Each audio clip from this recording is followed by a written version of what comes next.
Okay, so first things first, getting to Guatemala, you'll probably want to go to Guatemala City. That's the major airport and the best place to get into Guatemala.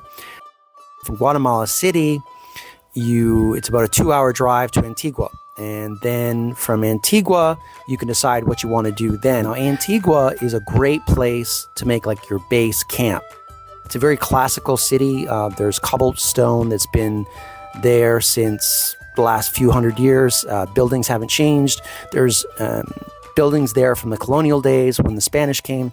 Very beautiful city. Then you can actually go on to other places from Antigua. The active volcanoes that we'll talk about a little later, where you can see crazy exploding lava and see the Mayan ruins. What I decided to do was actually take another 2 hours from Antigua. Southwest of Antigua is El Paredon, and that's where I decided to go first. It cost me about $60 US to get from Guatemala City to Antigua to El Paredon.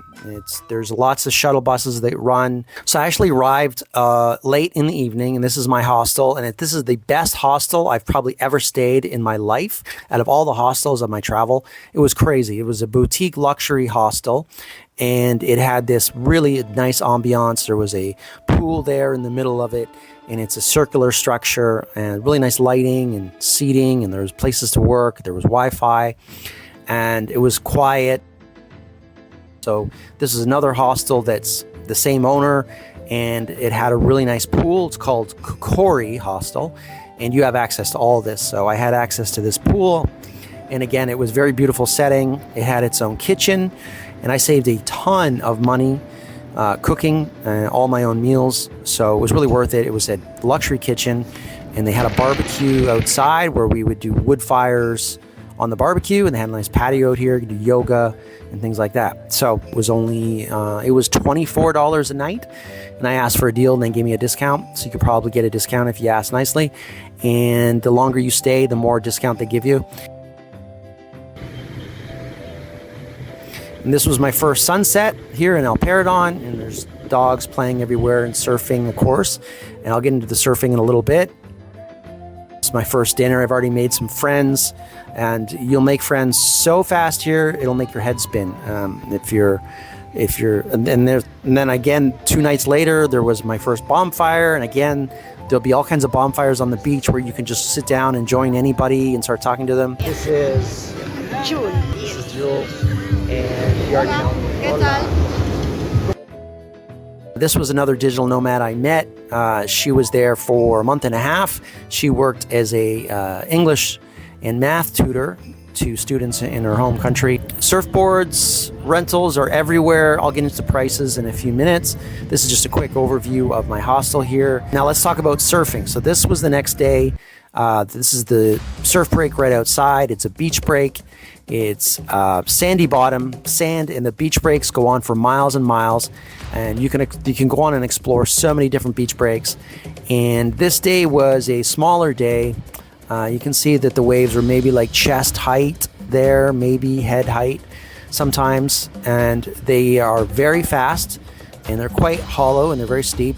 And there's 2 different levels. There's beginner level in the front and advanced intermediate in the back. And I started out with a long board for a while, and then I went to a shorter board. I went to about a 7-foot board. But most people that are intermediate and advanced, they like to surf a short board. And the more beginners were taking the long boards out front. It was absolutely great. The waves were inconsistent a little bit sometimes. Sometimes they were too difficult. They could get quite big. Overall, though, I had waves almost every day. I surfed almost every day. I surfed sometimes twice a day. In the morning is usually very calm. It's smooth and glassy in the morning, and it's a little more windy in the afternoon. But a lot of people would surf morning and afternoon. I surfed morning and afternoon quite often as well. Localism is great. They're very friendly. I didn't have any problems. And here's a pro surfer here that you can see that he's having a really good ride. The rides are a little shorter than maybe other places because the waves don't peel as long as maybe say like in Bali or something like that. But I still had a lot of fun, and it was a lot of rides. Like you just constantly getting up, take a quick wave, and then get up again and again and again. So a lot of waves, a lot of rides. The board was around $10 US a day, and you can negotiate. If you take the board for longer, you can usually get a deal.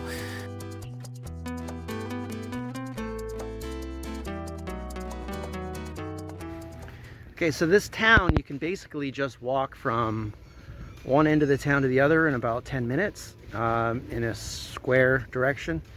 It's very small, and there's a lot of cafes, a lot of pubs, and there's a lot of restaurants, bars. It's a great social scene. Great thing about coming to work and live here and staying in a hostel is you have a massive social life. So I've just met so many people, like, I mean, hundreds and hundreds of people.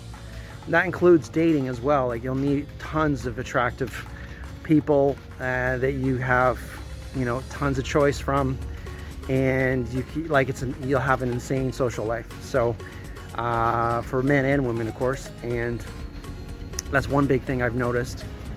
And the other thing that you'll notice if you come here, there's always something going on. There's always an event going on, or a party going on, or friends are going out for dinner. So that's why I stay in the hostels, just because it's so much more interactive. There is Airbnbs I could get if I wanted to stay on my own. I might do that eventually, but for now, this is I think the hostels are fine for now. And it's a great way to meet people, especially when you're traveling solo. So I recommend staying at the hostels when you travel. You'll have a blast. It's pretty good for avocado tacos for $8 US. That's a pretty good deal. It's pretty cheap compared to some places I've been. So I couldn't hold on to it. Okay, so eating out, generally you're looking at in more of the touristy restaurants, maybe $12 to $15 US, and then if you go, there is some more local prices. You can get great meals for around $10 US, and sometimes even $8. And even a lot of the time I would get a lot of local meals for as low as $6 or $7 US. So it's not the cheapest country out of all the countries I've been to in Central America and South America, but it's definitely on the lower half. Nicaragua was more expensive. The cheapest I've ever been to was in Peru, but the prices are definitely reasonable considering it's a very touristy, there's a lot of foreigners, and it's a very up and coming digital hotspot. See those little cafes like this, you'll see everywhere, and you'll run into the same people everywhere. Like, I just was at Salsa last night. I made a bunch of new friends at Salsa, and then I just met them later this morning. And you'll just keep running into people. So it's a small town, which is nice too. See, here's another spot. See all these neat little nooks and crannies of cafes and restaurants. So it's a great lifestyle. One of my favorite things to do actually was salsa. They had salsa every Saturday night, and they had them in a couple different places. And again, I met so many people so quick. I highly recommend it. If you're looking to meet people quickly, you'll meet like 30 people in the 10 minutes. Is just insane. There were some hostels that went as cheap as around $12 to $13 a night. This one here was called Mellow. It was very popular. It was more of a party place, and they had all kinds of amenities. They had gym, they had yoga, they had these surf tools where they help you get better at surfing. They had pop-up boards and balance cables, and they had these huge parties. This was the Christmas party, and it was absolutely probably 100 people. It was overwhelming. It was a family dinner, and I just met so many people. It was just a blast. This was a party hostel, so I didn't get a lot of sleep here. But it was cheap, and it was a lot of fun, and they had air conditioning. So it's one of the hostels I recommend.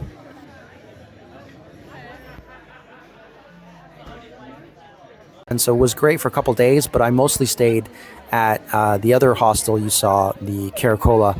That's my number one recommendation. Is it nice to work with YouTube and Google? Is it nice to work with YouTube? Yeah. Yeah, like To show you the yeah. Dulce? Yeah. So I'm just getting the lowdown from Maria, right? Maria? Almost. What was it again? Marjorie? Marjorie. Oh, I'm so sorry, Marjorie. Okay, so she's teaching me everything about Guatemala. Yeah. And right now, we're going over Rio Dulce.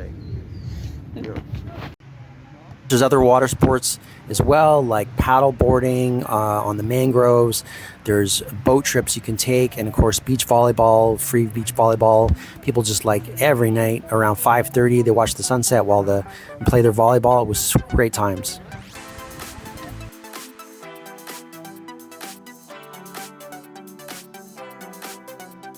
The lifestyle is incredible. The time will go very fast and you'll want to stay longer. 10 seconds.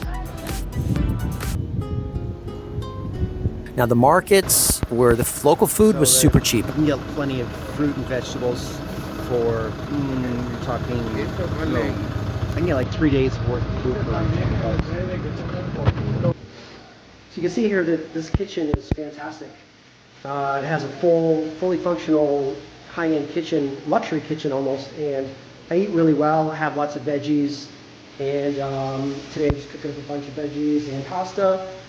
And usually there's a blender over there for protein shakes. So I save a ton of money on food here at the hostel, and I rarely eat out. I try not to eat out.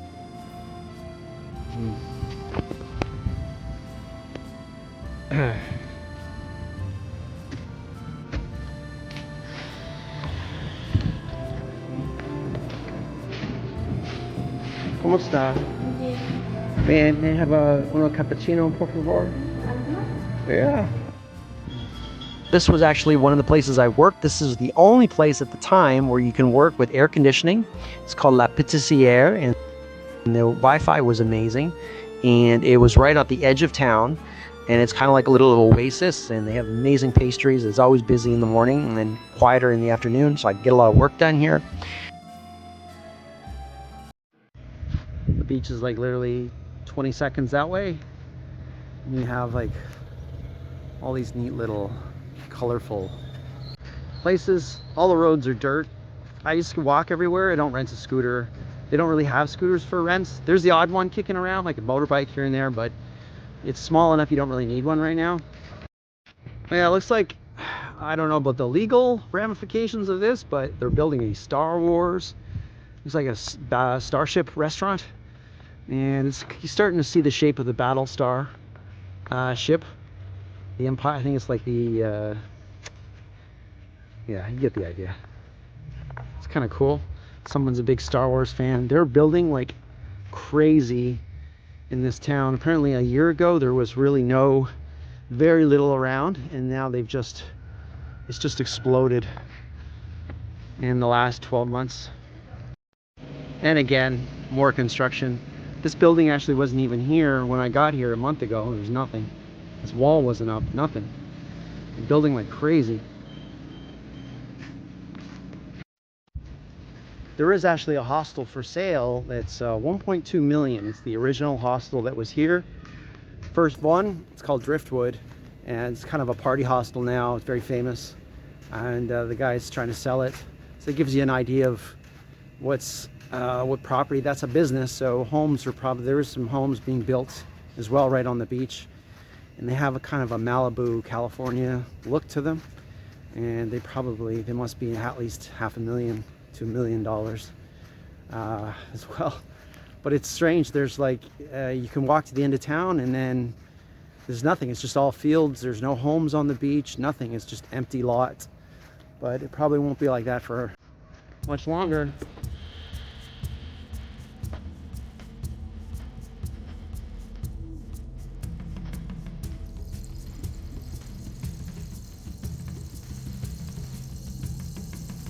So I mentioned volcanoes earlier in the video, and Acanantango volcano is fantastic. It is just outside of Antigua, so I highly recommend it if you are going to Guatemala. It's a must-see. Everybody's mind is absolutely blown. You can get a guide up there for around 100 US. You can walk yourself up there. I did meet people that did it themselves, but it's pretty dangerous. Like, you could die if you don't know what you're doing, because the elevation goes up to 4,000 meters, and it gets pretty windy up there, so you could get blown off the trail. So you have to know what you're doing. It gets very cold up there as well, but the hike and the view is well worth it. If you can do it, I highly recommend it. Then there's the lake Atilan. There's a couple places you can stay around the lake. That's a very famous place. There was it's very serene and there's more local vibe, and it's very laid back. There was a few people getting food poisoning there, so just a heads up about that. It is common around the lake to get food poisoning. It's just to be aware of. If you're gonna do the Tikal Mayan ruins, you're gonna want to do that. You're gonna want to go to Flores, and then Flores, stay there for the day, and then you can go to the Mayan ruins in Tikal. And again, it's absolutely mind-blowing. It's actually where the first Star Wars movie was filmed. You'll see it is the Rebel base in the movie. Just a little fun fact. But overall, is it worth the hype? Yes, definitely worth it. I had an absolute blast. I loved it, every bit of it. And it was just a touch pricier than. It is not as cheap as everybody says it is. Like, it's not like Costa Rica. Costa Rica and Mexico are outrageous for prices. So it's definitely cheaper than those countries. It's cheaper than Nicaragua. So it was very reasonably priced. I would give a good rating of 7.5, 8.5 out of 10 for affordability. So it was fairly cheap, but I have seen cheaper in other countries like El Salvador and Ecuador and Peru. And Bolivia. Bolivia is probably one of the cheapest countries in South Central America. But overall, for affordability, it was great. And the luxury hostel was just really made it special. And of course, getting waves every day was also special too. So overall, I give this place 2 thumbs up. And yes, the hostel backpackers are not lying and not exaggerating when they say it's awesome. If you go, let me know, put in the comments. Let me know what you think. If you've been anywhere else in South and Central America, I'd love to hear about your favorite places too. Put that in the comments as well. I read all the comments, so I'll get back to you about that. So anyways, thanks for watching, and I'll see you in the next video.